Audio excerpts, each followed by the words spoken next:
అందరికీ నమస్కారం.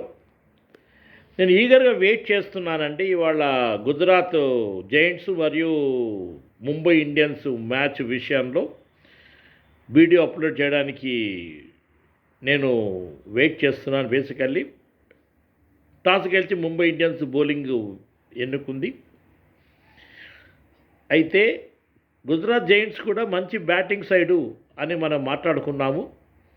192 రన్స్ వాళ్ళు కొట్టనిచ్చారు ముంబై ఇండియన్స్ గుజరాత్ జైంట్స్ లాంటి టీంకి అంటే బ్యాటింగ్ విషయంలో మనం ఏ టీంని తప్పుపడడానికి వీల్లేదండి. చూద్దాం మరి యూపీ వారియర్సు మరి ఢిల్లీ క్యాపిటల్స్ కూడా వాళ్ళు కూడా మరి పుంజుకోవాలి. స్కోర్ని ఒకవేళ ముందు బ్యాటింగ్ ఆడితే మాత్రము వాళ్ళు కూడా ఏమో 190 కొట్టే దిశలో మరి వాళ్ళు ఆడాల్సి ఉంటుంది. ఎందుకంటే ఇవాళ మ్యాచ్ రెండు మంచి టీముల మధ్యలో అవుతోందండి.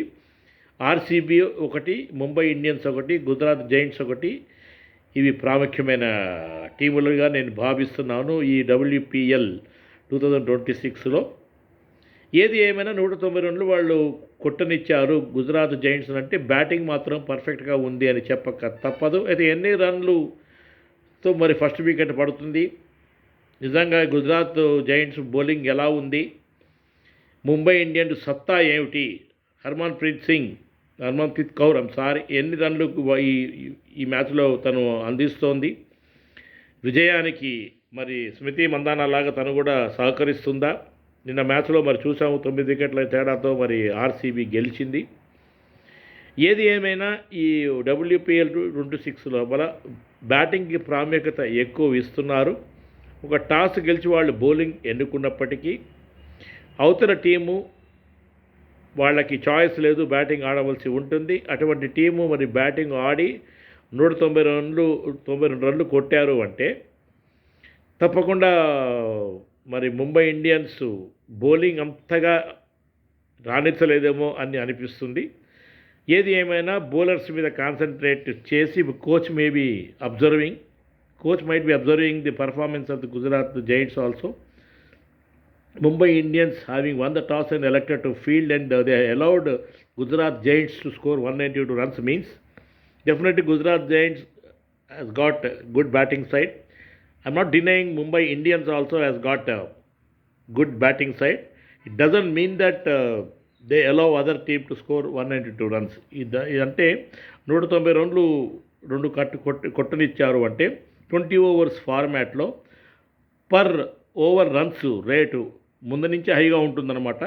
అయితే వికెట్లు పడుతున్నప్పుడు మరి ఓవర్కి ఆ రన్ రేట్ పెరుగుతూ ఉంటుంది, ఒత్తిడి పెరుగుతుంది. ఒకవేళ ఓపెనింగ్ బ్యాట్స్మెన్ కనుక తొందరగా అవుట్ అయితే ఆ ప్రెషరు 1 డౌన్ 2 డౌన్ మీద పడక మానదు.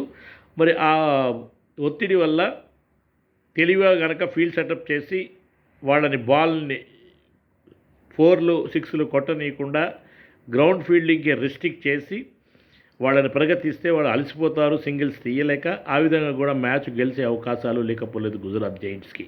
సో కాబట్టి అవతల టీం 160 రన్లు మీద కనుక కొట్టించినట్టయితే తప్పకుండా అది టాస్ గెలిచి ఫీల్డింగ్ తీసుకున్న వాళ్ళ తప్పే అవుతుంది తప్ప ఇటు బ్యాటింగ్ ఆడే వాళ్ళది కానే కాదు. ఇది నా పర్సనల్ కామెంట్ అండి. మీరు దయచేసి ఎనలిస్ట్ కామెంట్ లాగా దీన్ని తీసుకోండి. I'm not criticizing Mumbai Indians point అండి. I'm just observation point of view. Gujarat Giants 190 రన్లు కొట్టింది అంటే డెఫినెట్గా ఇది కమాండబుల్ స్కోర్ అనే చెప్పక తప్పదు. అది నేను పాయింట్. అయితే బౌలింగ్ ఎంత బాగా వేస్తారో మరి ఇప్పుడు వాళ్ళు చూడాలి. ఎందుకంటే ముంబై ఇండియన్స్ మరి బ్యాటింగ్ ఆడుతోంది. Let us hope, will keep our fingers cross. కానీ Mumbai Indians, Gujarat Giants, RCB ఈ 3 టీముల మధ్యలో మెయిన్ కాంపిటీషన్ ఉండబోతోందని మళ్ళీ ఒకసారి ఎంఫసైజ్ చేస్తూ మరొక వీడియోతో ముందుకు వస్తాను. రేపు మరి న్యూజిలాండ్ వర్సెస్ ఇండియా 2వ ODI ఉండబోతోంది రాజ్కోట్ లోపల. మరి అజయ్ జడేజా డెఫినెట్గా వాడు హోమ్ గ్రౌండ్, అతనికి అవకాశం ఇస్తారని భావిస్తూ నెక్స్ట్ వీడియోలో నా ప్రాబబుల్ 11 ప్లేయర్స్ నేను ఇవ్వబోతున్నాను. మరి కొత్త ప్లేయరు వచ్చినప్పుడు బదానీ తీసుకున్నారు. బదానీ ఉపయోగం ఏంటి టీంలో అని కూడా చూద్దాం ఒకసారి. ఎందుకంటే ఒక ఆల్రౌండర్ వాషింగ్టన్ సుందర్ ఫిట్గా లేనప్పుడు బదాన్ని తీసుకున్నారు. ఆ బదాని ఏమిటి మరి అతని కాంట్రిబ్యూషన్, మరి అతను batter role, break bowling, of break bowling వేసిన, లెగ్ బ్రేక్ ఆఫ్ బ్రేక్ వేసినప్పటికీ అతని రోలు బ్యాటింగ్ కాబట్టి ఏ విధంగా అతను మరి అవసరం టీంకి అనే ఆలోచన ఉండాలి. దాని బదులు నితీష్ కుమార్ రెడ్డికి అవకాశం ఇస్తే బాగుంటుంది. ఇది నా కామెంట్ అండి. మరొక వీడియోతో ముందుకు వస్తాను. Please remember my channel name Hyderabad Blues on cricket analysis, and please do forward my videos within the groups. Subscribe my channel. My name is Sai Prasad alias Sai Prakash. My mail ID remains the same. Every time I am repeating, good luck prasad@gmail.com. Please send your views and let us discuss. Thank you so much.